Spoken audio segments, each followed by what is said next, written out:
Okay, turn around. Does that do anything to you? It has no effect on me. Great, it's working! Remember when a quiet, robot-sounding girl showed up on our TVs? She wasn't as friendly as Siri, but not bad for the year 1985. That was Vicki the Robot, and this was Small Wonder, a TV comedy where a suburban dad built a robot daughter and kept her in a cabinet. It was strange. Some people thought it was creepy, and it didn't air on NBC, CBS, or ABC. It never won any Emmys. But still, Small Wonder became one of the most unforgettable and weird TV shows of the 1980s, running from 1985 to 1989.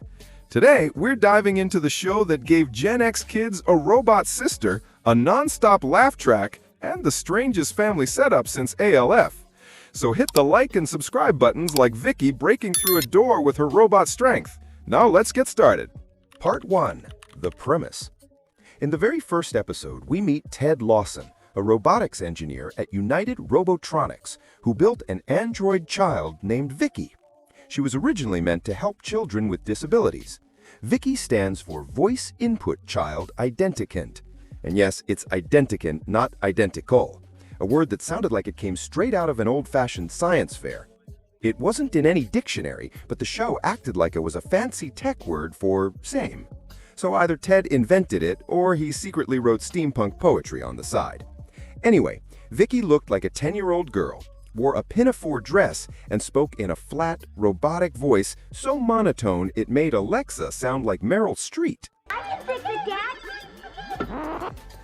I'm okay. Ted brought her home, introduced her to his wife, Joan, and son, Jamie, and said, "Hey family, here's our new daughter. She lives in the cabinet now." And they all just went along with it. And get this, she wore that same red pinafore dress every single day for the first 2 seasons. A pinafore dress in the mid-80s when every other kid was wearing neon windbreakers and acid-wash jeans. CPS didn't notice a thing. Not a single classmate ever questioned why this girl dressed like she time-traveled from a 1950s catalog or talked like a speak-and-spell. And somehow, whenever Vicki showed off her superhuman powers, either nobody saw it happen or it was brushed off with the weakest excuses. Apparently in Small Wonder's universe, everyone was blind to both fashion fails and obvious robot behavior. That's peak 80s sitcom logic, baby. And Vicki, well, she wasn't your average robot kid, because, there were tons of those around to compare her to. She had super strength. Remember when she karate chopped a coffee table? She had an AC outlet under her right arm, a data port under her left arm, and an access panel in her back. But here's the thing about Vicki's powers. Some stayed consistent, like her strength and data ports, but others showed up once and never again. Remember when she stretched her neck? Or that time she shrank to doll size? Those powers would appear for one episode to fix the week's problem, then disappear forever. Pretty convenient that Ted built a robot with just the right ability for each situation. Meanwhile, the nosy neighbors, the Brindles, always showed up at the worst times. Brandon Brindle just happened to be Ted's boss at United Robotronics, and his wife Bonnie and daughter Harriet couldn't stop snooping around the Lawson house. Harriet, especially, had a huge crush on Jamie and even planned to marry him someday. So this was our weekly dose of chaos: a suburban family, nosy neighbors, a robot daughter, and not one responsible adult in sight. And we loved every bit of it. Part 2. The Cast. The cast of Small Wonder leaned completely into the weirdness of the show and somehow made it all work. Tiffany Brissette played Vicki, the robot daughter who spoke with no emotion and had the personality of a calculator. Dick Christie played Ted Lawson, the cheerful but morally questionable dad who built her. Marla Pennington was Joan Anderson Lawson, the stay-at-home mom and later part-time real estate agent who calmly handled every sci-fi situation like it was just another day. Then there was Jamie, played by Jerry Superhuman, the son who had to pretend that having a robot sister living in a cabinet was totally normal suburban life.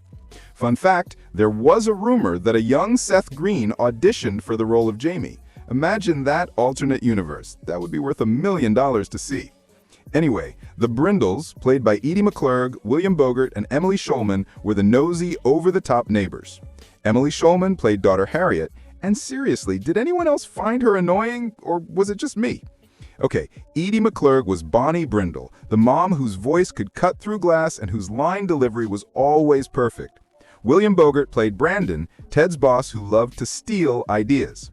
Even comedy legend Alice Ghostly joined the show in a recurring role as Ida Mae Brindle, adding even more charm from a classic character actor. Later seasons introduced new faces like Mrs. Fernwald, the meddling social worker played by Kelly Britt, who somehow never figured out she was investigating a robot. And then there was Vanessa, an evil robot who looked exactly like Vicki but didn't speak in a monotone voice. Hi, Mom. Hi, Jamie. Chocolate cake. It looks terrific. Because apparently, Tiffany Brissette was such a convincing robot, they had her play 2 of them. We'll get into some Where Are They Now updates soon, but for now, just know that this cast somehow managed to make a robot girl vacuuming at lightning speed feel like must-see TV. Now, quick question. Did you watch this show back in the day? Let us know in the comments below. Part 3. Production on a Shoestring.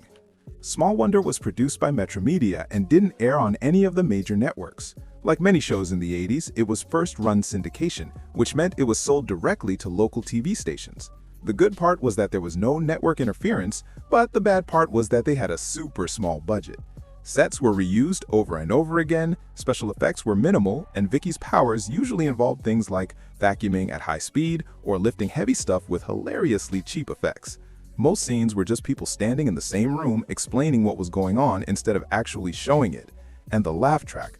Oh, the laugh track was non-stop. It giggled at everything, like a live audience hopped up on sugar and locked in a studio with no way out.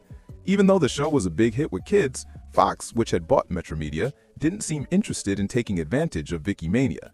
There were no official lunchboxes, action figures, or Halloween costumes ever sold. Just a rumored prototype doll that never made it past the planning stage. There was even talk about making a cartoon, but that idea was dropped. The show was so cheap to produce that it was nearly impossible to lose money on it, which is probably why it got renewed for 2 more seasons, 3 and 4, even though the network barely cared. Still, Small Wonder found a loyal fan base, especially among kids, who didn't care about fancy effects as long as something strange and fun was happening. Part 4. The Writing. Most episodes followed a clear pattern. Jamie would try to impress someone, Vicki would take a command like break a leg, literally, and chaos would follow. The writers loved using puns, idioms, and funny misunderstandings, all delivered with Vicki's perfectly flat robotic tone. But every once in a while, Small Wonder would try to get serious, creating those very special episodes that mixed awkward lessons with glitchy sincerity. One example was Chewed Out, the anti-smoking episode in season 2, where Jamie and his friend Reggie try to act cool by smoking, and Vicki ends up blowing smoke out of her ears.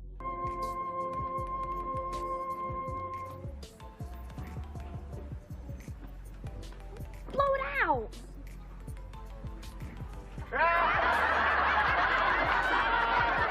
And yes, even Small Wonder had its own Just Say No moment in season 3, episode 5, when a drug dealer actually tries to offer Vicki drugs. Putting me on, huh? Putting you on, huh?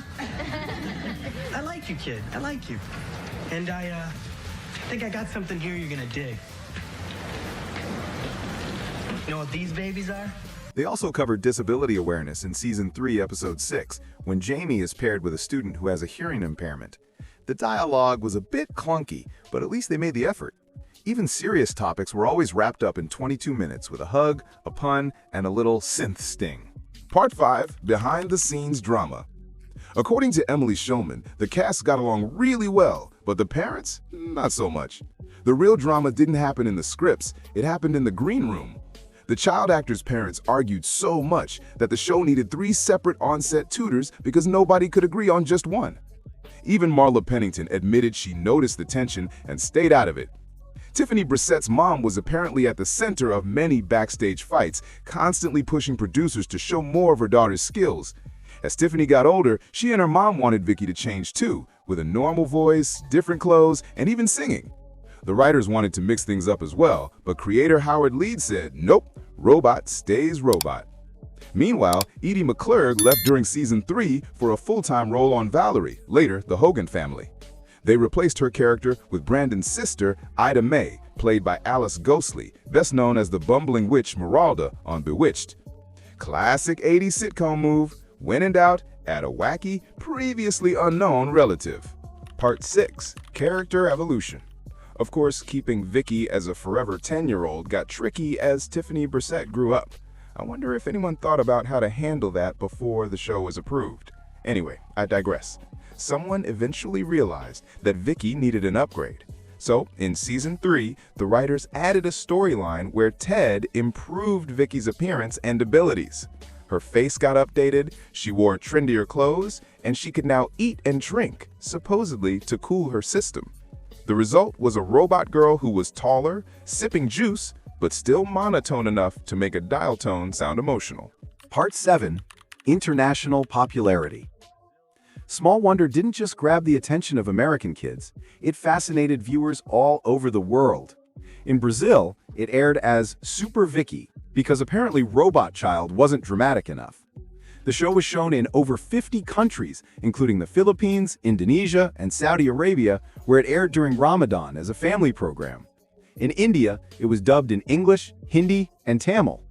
If nothing else, this proved one thing: weirdness crosses all language barriers. Part 8. Legacy of a cult classic. Critics hated Small Wonder. It often showed up on worst of lists and was even called the worst sitcom of all time by several outlets. But fans? That was a totally different story. The show became a sleeper hit in the US because 80s kids loved Vicki. Adults were confused, but nobody forgot it. After the series ended, it ran in syndication until 1996, then vanished from American TV completely. The show didn't reappear until 2015, when Antenna TV started airing it on weekends. They dropped it, picked it up again, and then dropped it once more in 2019. Even TV networks couldn't decide if they wanted it. Small Wonder has even been parodied on shows like Family Guy, Robot Chicken, and The Goldbergs. Whenever a show needed to spoof weird 80s TV, Small Wonder was there. There have been occasional cast reunions and fan talks about a possible reboot, but nothing official has happened. Still, Vicki the Robot lives on in the shared memory of Gen X. Part 9. Was Small Wonder actually good? Look, good is relative. If you wanted great acting, sharp writing, and deep character arcs, then no, it wasn't good. But if you were a Gen X kid looking for a show so strangely unique that it stuck in your brain forever, then yes, Small Wonder delivered. It was a time capsule of 80s TV at its weirdest, part morality play, part sci-fi sitcom, and part glitchy VHS tape. Somehow, this show about a robot child and the clueless humans around her ran for 96 episodes, almost double the combined total of Freaks and Geeks, Firefly, and My So-Called Life. And you know what? We're kind of glad it did. Part 10. Where are they now? Tiffany Brissette became a registered nurse and now lives a quiet life outside the entertainment industry. Jerry Superin has talked in interviews about his struggles after fame, but he's still grateful for his time on the show. Dick Christie kept acting and has had a long-running role on The Bold and the Beautiful. Emily Schulman moved into talent representation and works behind the scenes in entertainment. Oh, and she actually won Young Artist Awards in 1986 and 1987 for playing Harriet, so someone definitely appreciated her work. Marla Pennington stepped away from acting to raise her family, though she has appeared in reunion interviews. Edie McClurg stayed busy in Hollywood, voicing characters in animated films like The Little Mermaid, Cars, and Wreck-It Ralph, and appearing in over 190 TV shows and movies. Unfortunately, McClurg has faced health issues in recent years, including dementia, and is currently under conservatorship. William Bogert, who played Brandon Brindle, continued acting in shows like NCIS, ER, and The West Wing, before passing away in 2020 at age 83. Alice Ghostley, who played Abela Brindle, continued acting until her death in 2007 at age 81. Overall, not bad resumes for a show about a girl with a data port in her armpit. Part 11. Home media and streaming. So, where can you actually rewatch this wonderfully weird time capsule today? Get this. Factory released the first 2 seasons on DVD, but the full series still isn't officially available. There are no deluxe box sets, no reboot, not even a Vicki voice-enabled Alexa, which feels like a missed opportunity. You can find bootleg episodes on YouTube, though. Oh, and the series didn't end with a bang. It ended with a business deadlock. Unlike most shows canceled for low ratings, Small Wonder was still pulling decent numbers, especially with kids. But the show had a very complicated ownership setup, with multiple companies holding stakes. After reaching 96 episodes, the magic number for profitable syndication, the co-owners couldn't agree on whether to continue. Since they had already hit their financial goal and had enough episodes to sell in reruns forever, they simply stopped. There was no finale, no closure. Vicki was still sleeping in that cabinet, still fooling everyone despite 4 years of obvious robot behavior, and a nation of confused kids wondering what had happened. Drop your favorite Vicki moments in the comments below, or tell us which scene made you realize this was the weirdest thing on TV. Until next time, remember when TV was this wonderfully weird.